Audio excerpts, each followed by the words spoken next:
story, I'm joined by Shaina Low from the Norwegian Refugee Council. Thanks for speaking to France 24, Shaina.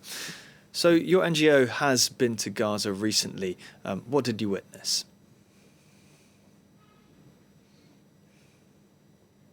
So what our staff is telling us is that simply there's just a feeling of fear throughout the Gaza Strip, and in particular in Rafah, where people are anticipating this Israeli offensive. It's been impossible for aid agencies like the Norwegian Refugee Council to stockpile goods in the event of a large displacement of people.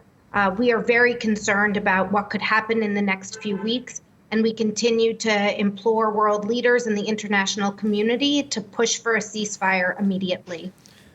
And we saw in our report that people have started to move out of Rafah to camps further north on the coast.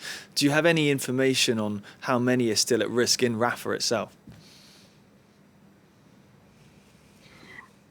What our staff has been telling us is that there are tens of thousands that have left, but the vast majority of displaced people continue to remain in Rafah and are there. And so while some have moved either back to the middle area where they may have homes or families that they can stay with, many others remain, well over 1 million remain in Rafah with nowhere to flee to. Okay, and Reuters reporting that aid from Cyprus has resumed. At least one ship has resumed after a pause in deliveries. Are you hearing the same thing? Are we going to see more shipments? Well, NRC has not been involved in any of the operations on the maritime corridor. It sounds like there will be some scaling up of aid coming through the sea, but the most important thing to note is that there's no substitution for getting an aid through the land crossings that exist. There are trucks and trucks and trucks of aid waiting on the Egyptian side of the border to enter Gaza. And while we welcome all pathways to bring aid into Gaza, the most efficient, the most cost-effective, and the easiest way to get in aid is to get in aid through these land crossings. And we need to continue pushing for more aid to be getting through in order to serve the people in Gaza who are in such desperate need. And what about this pier then being built by the US military? Is this going to help in a big way, or as you say, does it remain a second-rate solution compared to a road route? Well, what we're concerned about is that this pier could be seen as a replacement for the existing entryways that aid have been getting in, and rather than a supplement. And so we need to continue to push while we want any aid to be getting in, including through this maritime corridor and through this pop-up pier that the U.S. has built. We need to ensure that all possible avenues of delivering aid remain open, including those entry points down in southern Gaza, the Rafah and Kerem Shalom crossings. And our fear is that during a Rafah ground operation, that aid deliveries through those entry points could come to a halt, and we need to ensure that aid can continue to arrive and come into Gaza, and not only at the level that it's been seen over the last few weeks, but at a much greater scale.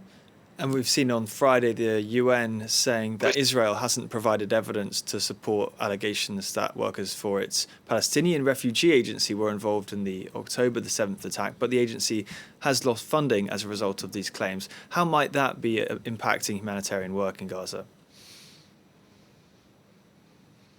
Well, UNRWA has the largest footprint in Gaza. They have a relationship with the population in Gaza, the refugee population in Gaza that's lasted 75 years.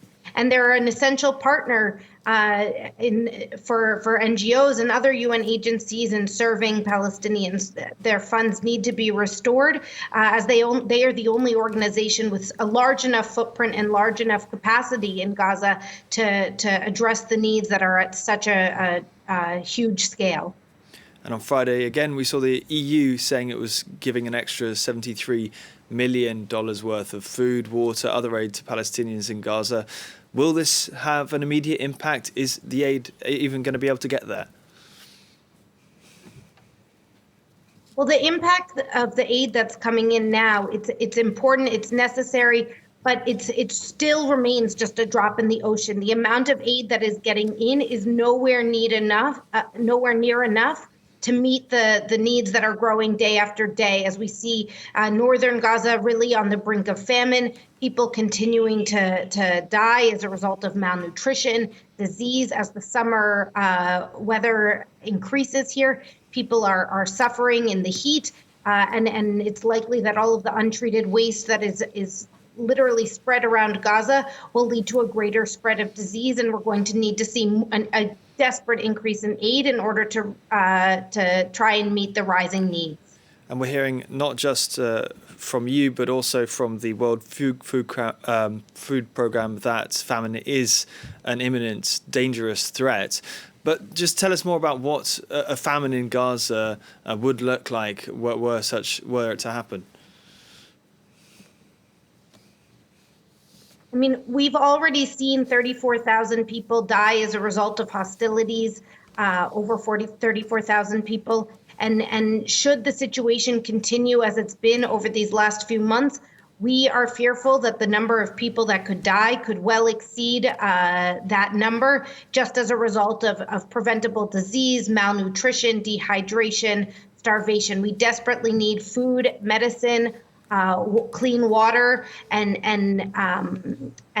materials to repair the damaged infrastructure to stave off the amount of death that will result because of the deprivation of food, medicine, and water that people are facing in Gaza. Shaina Low from the Norwegian Refugee Council, thank you very much for your time.